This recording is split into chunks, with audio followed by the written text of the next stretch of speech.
ele assume a Secretaria Municipal de Planejamento, a CEPLAN, com a função de tornar a pasta dentro de suas funções que foi atribuindo ou gerando atribuições das outras pendências ou de necessidades do poder público municipal. E acabou, no tempo, fazendo com que a CEPLAN perdesse muito a sua capacidade de pensar a situação de futuro de instalação da cidade, assim como do seu próprio desenvolvimento, uma expressão ampla que envolve as questões de ocupação de solo. Está conosco no Estúdio da TV Câmara para falar dessas primeiras impressões ao assumir a CEPLAN, o secretário Antônio Grilo Neto.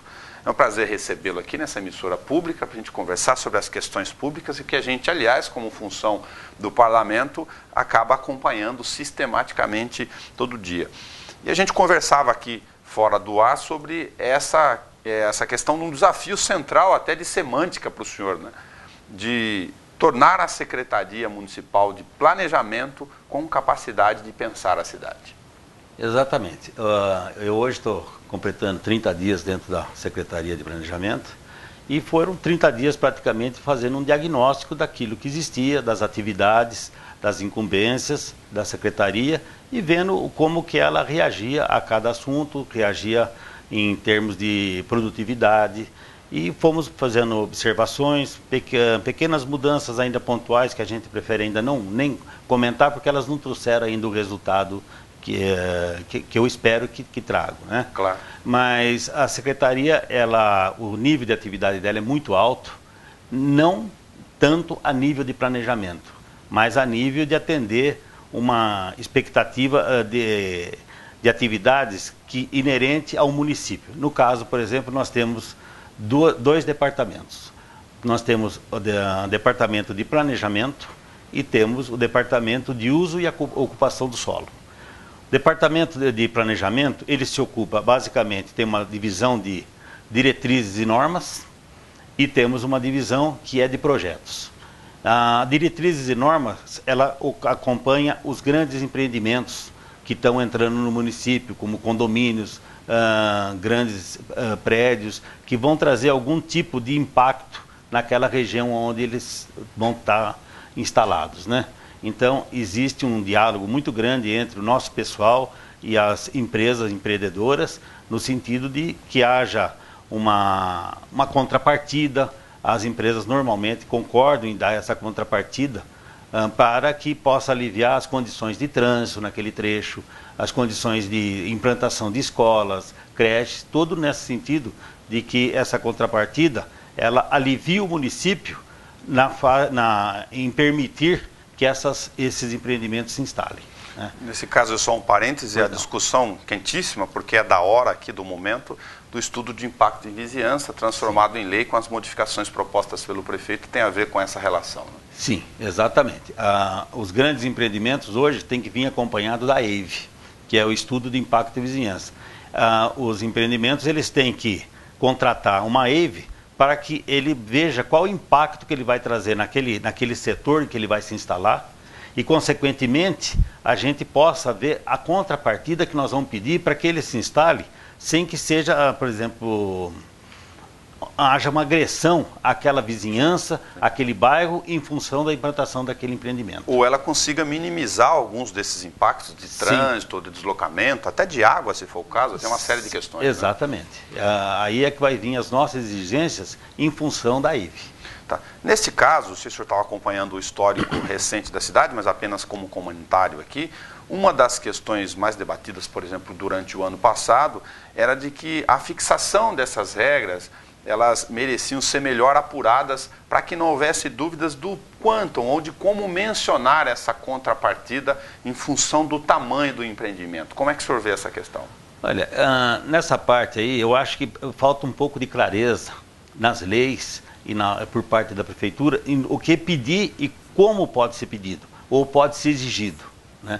Eu acho que essa parte da lei de impacto, estudo de impacto à vizinhança, a EIV, vai clarear um pouco esse aspecto, porque determinadas empresas, determinados empreendimentos, eles vão ter que vir acompanhado disso em função do seu tamanho e já vai dar um diagnóstico para nós do impacto que ele vai exercer naquela região circunvizinha ao empreendimento.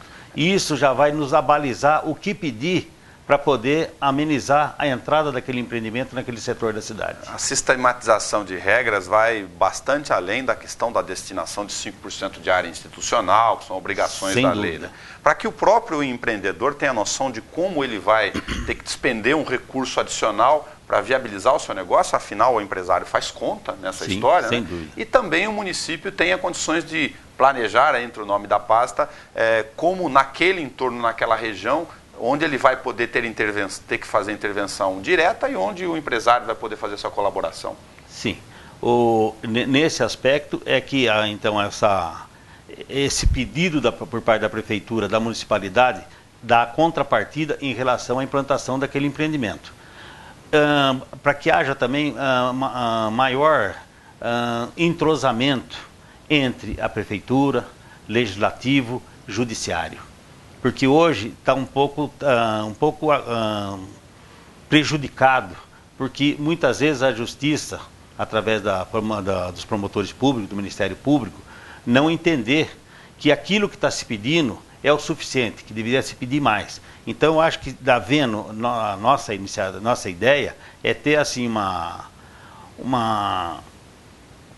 farta reuniões com o Ministério Público, aproximação e diálogo com o Ministério Público, para que os projetos, quando eles forem aprovados, eles não passem por um crivo de ser questionados através de uma DIN, através disso ou de outras coisas, que possam criar uma insegurança jurídica para quem está fazendo e para quem está comprando, igual existe hoje em alguns condomínios que foram instalados, ou que estão sendo instalados. O senhor tocou numa questão fundamental para o empresariado no momento que a gente fala de estagnação econômica e de crise. O empresário que vem se instalar, seja em condomínio, seja numa indústria, seja numa questão de ampliação de negócio, ele busca, no mínimo, a segurança para que ele possa, no tempo, ter noção de retorno, de investimento, e a clareza, o aprimoramento dessas regras pode contribuir com essa questão.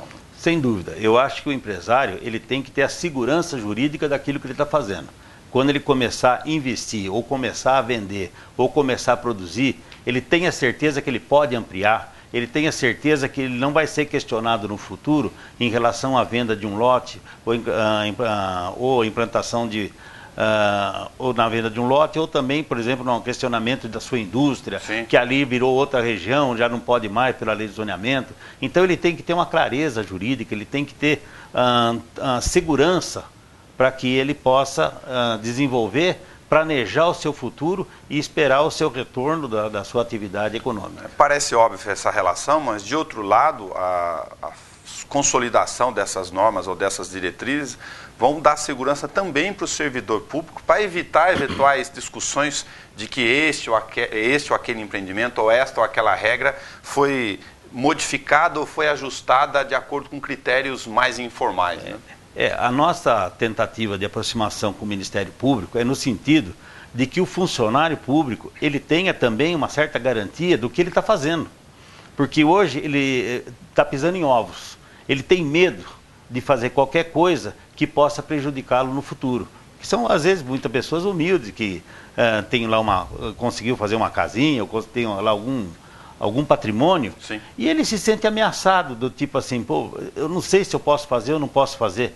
Então, acho que esse entendimento com o Ministério Público, com o Legislativo, isso aí estando bem estabelecido, eu acho que isso aí vai criar até uma certa facilidade para o Executivo, no caso do CEPRAM, poder agir de forma bastante definitiva nesses casos. O senhor é bauruense, está aqui há bastante tempo na cidade, tem uma carreira ligada à questão do sistema bancário na origem, quando jovem, Sim. Depois a ferrovia, a histórica ferrovia da cidade, então conhece bastante a questão dos desenvolvimentos da ocupação de solo, por exemplo, na cidade.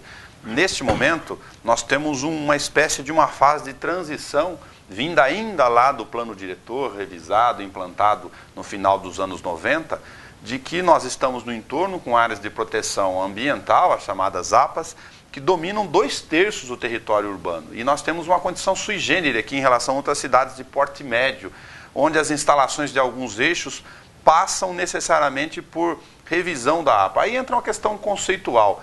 Há no mercado, a impressão que se dá, uma visão de que não pode nada em APA, e não me parece muito real isso do ponto de vista jurídico.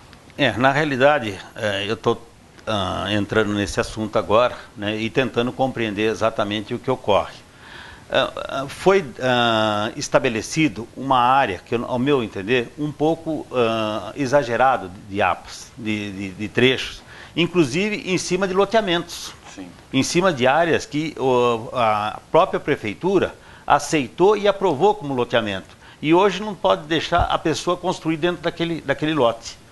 Claro que isso vai reverter contra a própria prefeitura, porque um determinado cidadão que compra um determinado lote para ali fazer a sua casa, construir a sua casa, no momento que ele é impedido de derrubar uma árvore que está lá dentro, ou várias árvores que estão dentro do seu lote, ele vai se voltar juridicamente contra a prefeitura, exigindo a indenização desse dinheiro que ele investiu, naturalmente corrigido, e com isso a prefeitura vai criar um passivo financeiro muito alto. Temos uma realidade disso já existe uma realidade.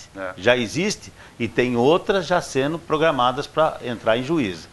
Mas a cidade vai ter que ter a coragem de fazer uma revisão equilibrada das áreas de proteção ambiental. É o que eu tenho ideia de conversar com o Rodrigo, nosso prefeito, pedindo autorização para fazer essa revisão na APA, né? Porque a lei estadual ambiental já está flexibilizando um pouco. Sim. Enquanto a nossa ainda não flexibilizou em nada. Certo. Então, se o prefeito concordar, nós vamos fazer uma revisão na APA.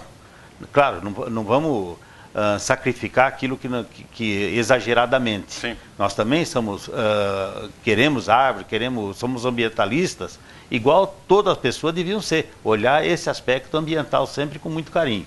Mas nós temos que entrar e ver o aspecto desenvolvimentista do município, planejar esse desenvolvimento de tal forma que esse empresário ou esses loteamentos não encontrem, num primeiro momento, óbice o seu desenvolvimento ou a sua implantação.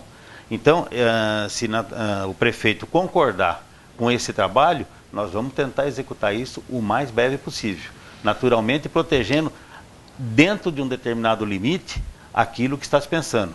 Outra ideia que está se pensando são leis de compensações de área. Ou o município adquire grebas baratas que eu digo a nível rural, sim, em determinados trechos aí de terras bastante degradadas que existem, e ali começar a formar florestas, até com o apoio da iniciativa privada.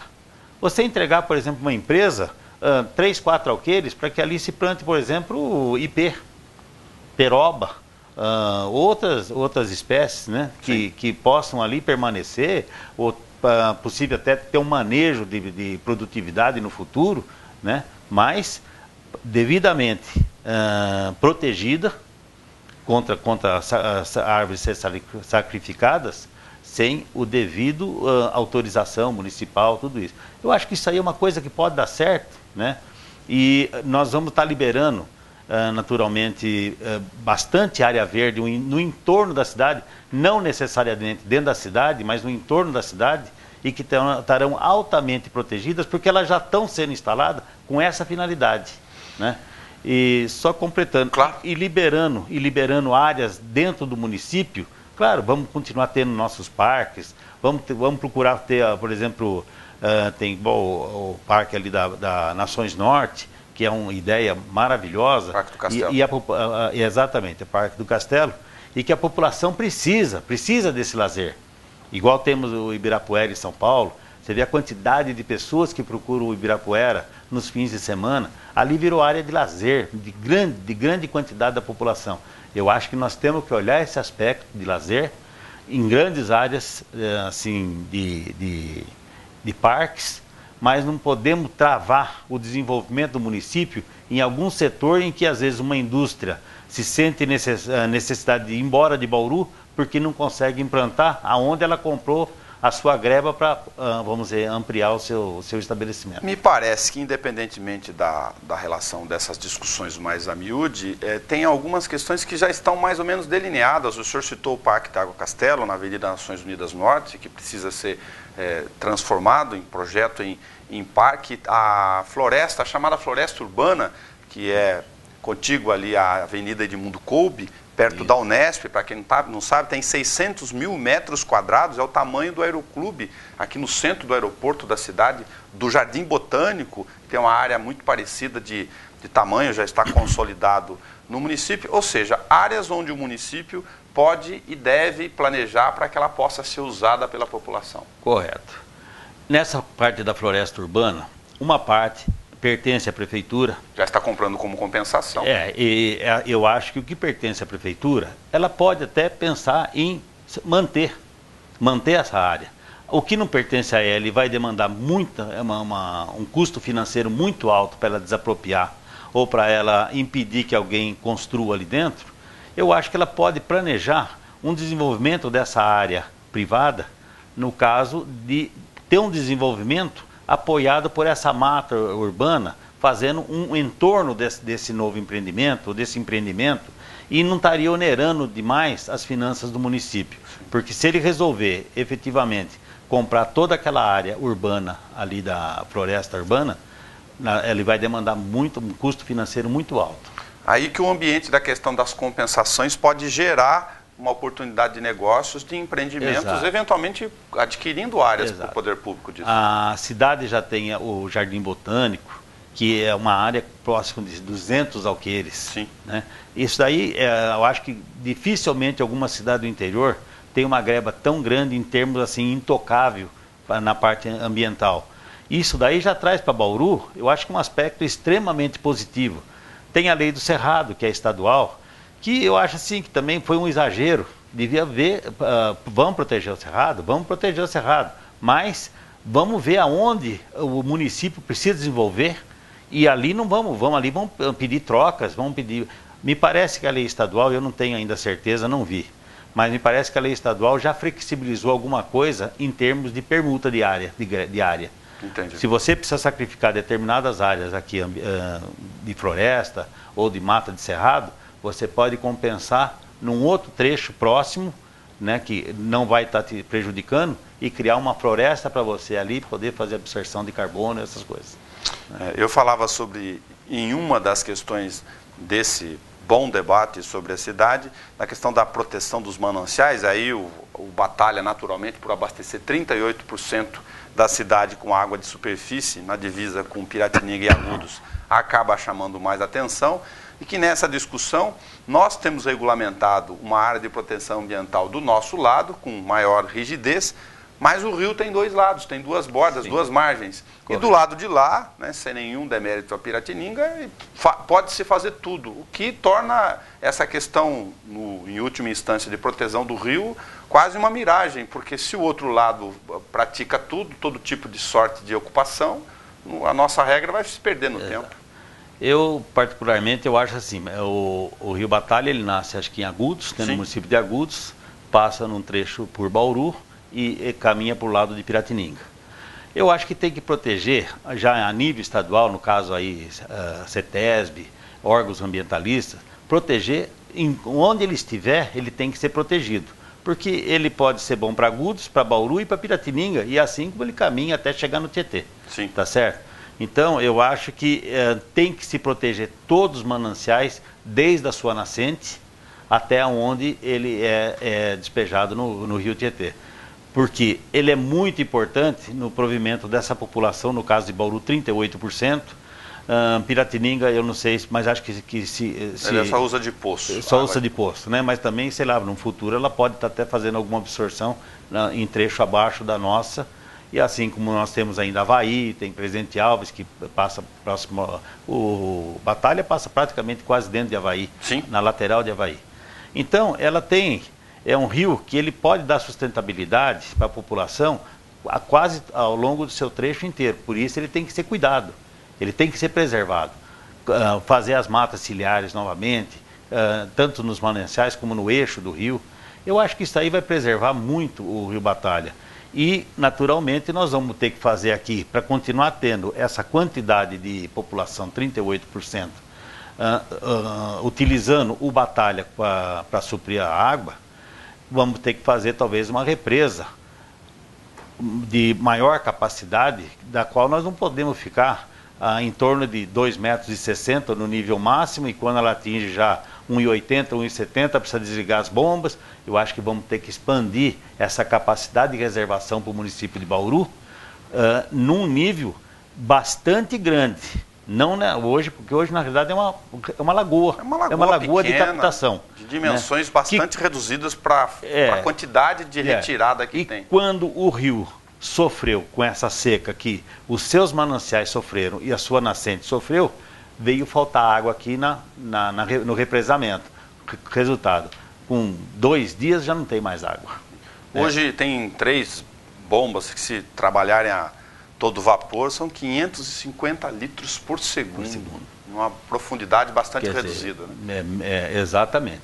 Então, eu vejo isso. Ali vai ter que haver um trabalho técnico, de planejamento, talvez nem seja da minha área, sim, porque está praticamente na zona rural da cidade, mas o município vai ter que olhar com isso com muito carinho. Se quiser continuar tirando esses 38% do Batalha, vai ter que ampliar a capacidade de reservação para o município de Bauru, para que ele possa ter uma reservação igual tem o município de São Paulo. Sim. Por exemplo, em Cantareira, todas aquelas outras represas, que se passou um ano descendo e ainda está se aguentando. Claro, há um racionamento, há uma propaganda bastante grande com relação à redução de consumo, e o povo tem respondido por isso, assim como o de Bauru também respondeu, né?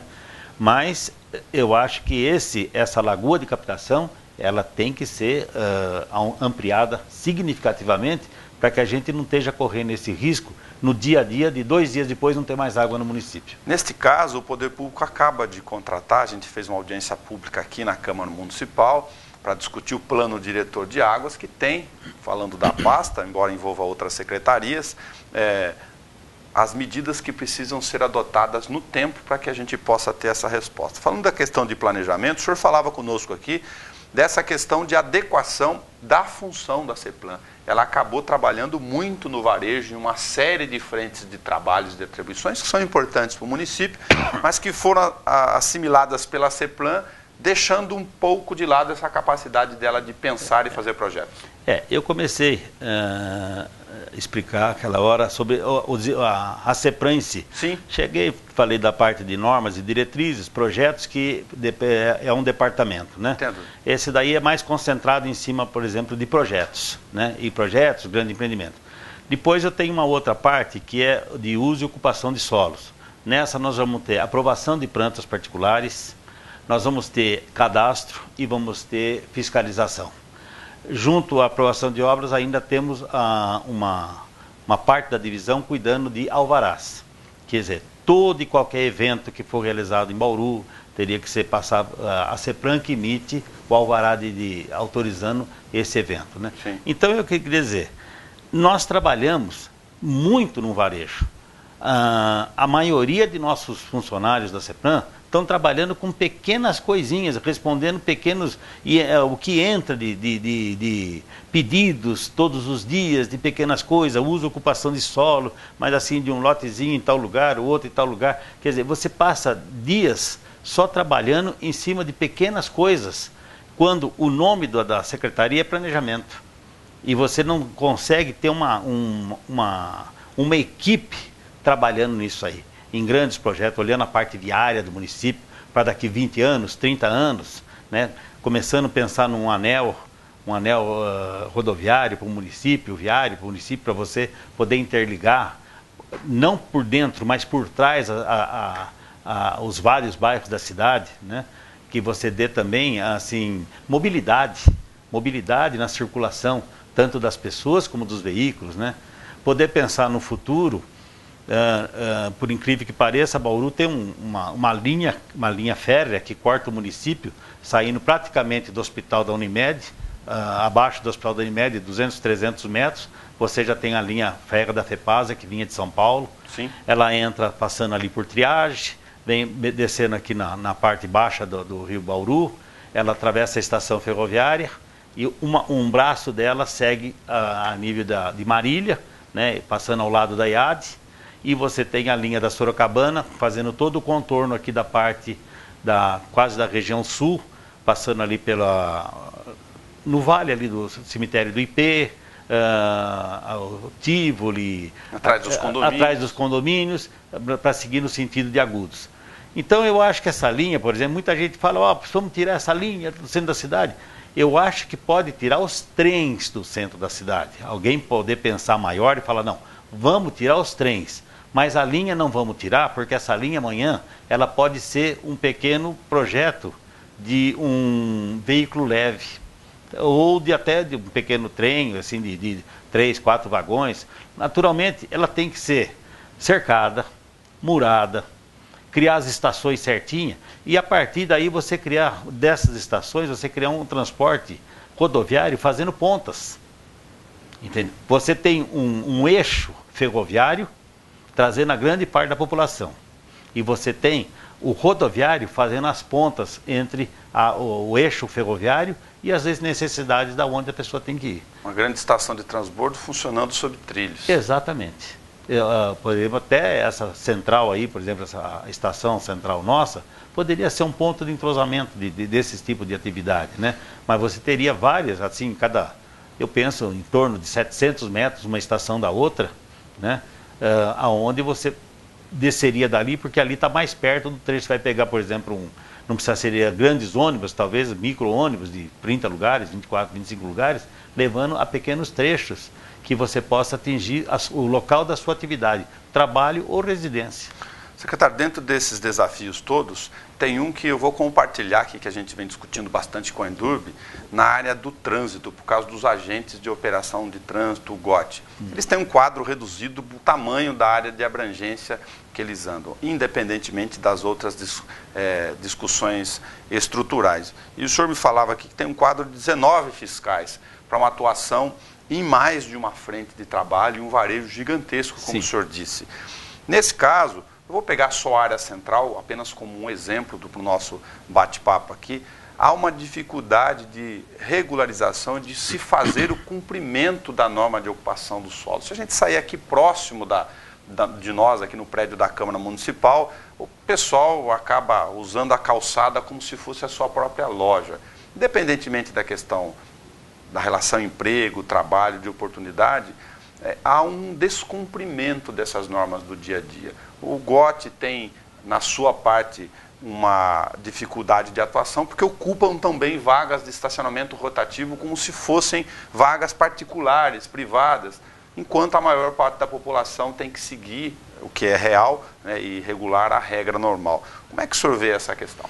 Bom, nessa parte principalmente a mobilidade no centro da cidade está muito difícil. Os ambulantes, eles praticamente tomaram conta de todo o passeio público, e você percebe que o pedestre tem que caminhar quase que na rua, porque ele não sobrou espaço para ele em quase toda a cidade. Eu tenho uma ideia, quer dizer, de planejar concentrar os ambulantes, criar uma área para eles, ou até dentro da própria cidade, ver talvez uma das ruas de menor movimento nesse eixo, que na minha opinião é a Rua Genormeira. As outras são de grande circulação, e a Genormeira, não que ela não tenha, mas ela, perto da 13 de Maio, Rio Branco, Gustavo, Virgílio Malta, ela é que tem a menos circulação. E talvez criar um eixo, naturalmente, se o prefeito concordar com esse estudo, de concentrar na Rua Genormeira todos os ambulantes, fazendo assim uma coisa muito bem feita, não do tipo, vou armar uma barraca, não. Estão amarrando corda nos postes, nos carros. É você doutrinar a atividade. Você criar normas para a atividade e dar segurança para eles também, mas exigir deles um mínimo para que eles trabalhem num lugar que tenha asseio, que tenha higiene. Naturalmente o município vai ter que investir em alguma coisa em termos de banheiro nesse local, para que possa atender esses comerciantes, esses ambulantes. Mas você pelo menos concentra, e daí você não deixa ninguém ficar mais em lugar nenhum. Porque hoje está assim, você desce na rua 1º de agosto, tem um carrinho de vender goiaba, na outra esquina vende uva, e ele atravessa o carrinho no meio da calçada, e daqui a pouco ele está indo embora, o fiscal passa, manda ele embora, ele sai daqui, vai na outra esquina, e fica realmente uma coisa difícil.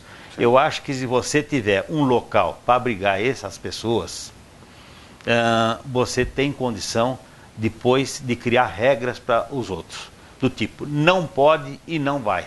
Você deixa depois 3, 4 fiscais o dia inteiro ali, só cuidando disso. Não vai ficar. Sim. Pode caminhar, pode... A prefeitura disponibilizando de um veículo, se a pessoa não tiver para onde ir, o veículo leva, mas pelo menos você cria uma regra para esse... Quer dizer, criar regra para o jogo. Essa que é a verdade. Fica uma sensação, porque a gente fala muito dessa função, que é penosa, sim, entendo para o fiscal, de uma atribuição difícil das relações. E alguns desses comerciantes, a minoria é verdade, podem até reagir. E aí tem que ter a força do poder público no sentido regulador, não a força física bruta, mas a força de fazer valer a lei. Senão fica uma terra sem lei e desorganiza a ocupação do meio ambiente. Exato. Eu acho que isso daí a gente... Devagar, claro que você não pode impactar tudo, porque senão você cria uma revolução na cidade. Sim. Tá certo? Você tem que criar o estímulo para a pessoa sentir, para esses ambulantes, sentirem que eles estão indo para um lugar muito melhor e que eles estão tendo uma segurança. Criar as condições para que do eles tipo possam que hoje está numa... Claro, existe, eles têm que passar pela CEPLAN, e tem um alvará para eles funcionarem, é em torno de quase 400. Daí vem mais pedido, acaba vendo se pode, não pode. Então, vem pedidos, às vezes, de determinadas pessoas, que no sentido de ver se ajuda aquela pessoa precisa, porque tem... Então, cria uma sensibilidade, assim, que começa emotiva. E você, eu acho que isso daí, você pode analisar, mas analisar um critério. Um determinado ponto você fala, acabou, o limite acabou. Porque hoje está assim, vai se abrindo condições para novas instalações, né? E aquele que você não abrir, ele vai e põe a barraca dele lá do mesmo jeito e continua. Né? Uma outra questão, que é também mais movediça, mas envolve a relação do servidor público e de suas funções e atribuições, ela fala de uma questão mais sensível, que é a relação, eu vou usar um termo bastante educado aqui e apropriado para a gente debater, a relação da informalidade de um ou outro atendimento em relação aos trabalhos. Por exemplo, durante algum tempo na prefeitura, fez-se muito projeto fora da prefeitura, a CEPLAN, no balcão, tinha essa relação onde os desenhos eram feitos fora como um ganho extra para aquilo que ia ser aprovado dentro, gerando no tempo uma condição de atendimento que desvirtua um pouco a relação natural do empreendedor no dia a dia. Bom, eu vejo assim, não chega a ser denúncias formalizadas. Infelizmente ninguém chega e escreve, ó, tal funcionário está fazendo isso, para que você possa tomar uma atitude a nível de corregedoria, a nível de poder apontar. Você sempre ouve falar. E eu acho que existe mesmo, tá certo? Não estou dizendo que não existe. Eu acho que a única coisa errada, eu acho que a pessoa, quando ele sair do serviço dele, é um direito dele fazer o que ele quer fazer. Sim. Tá certo? E até de ganhar um pouco mais, até fazer... Eu só acho que ele não pode cooptar o serviço ali. Ali não pode virar o balcão de negócio dele. Ele tem que ter um escritório, sei lá, mantido fora da coisa, para quem quiser vai procurar aquele escritório. E ele não está lá. Eu estou tentando criar umas regras para que o projeto 1 não saia, o projeto 2 não saia da frente do 1.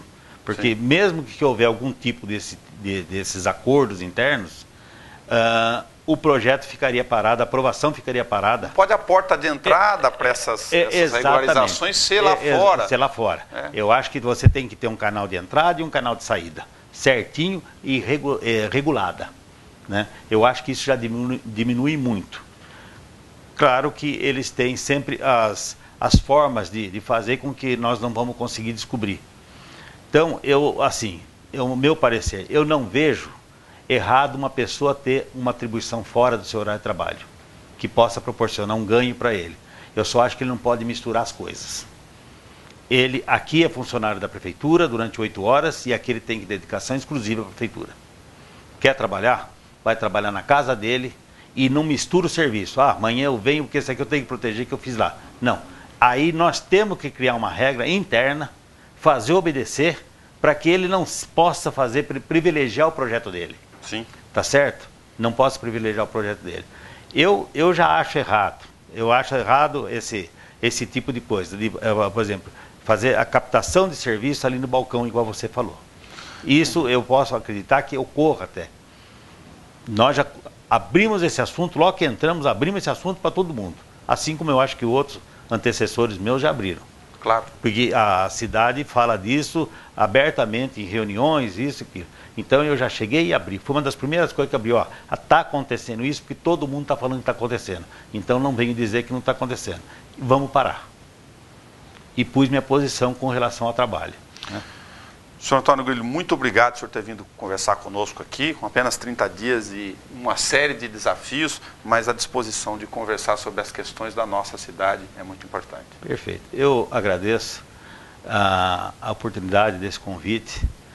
Sempre vamos estar à disposição de vocês e para trazer alguma novidade que possa estar acontecendo, alguma evolução na secretaria que possa estar ocorrendo nos próximos meses.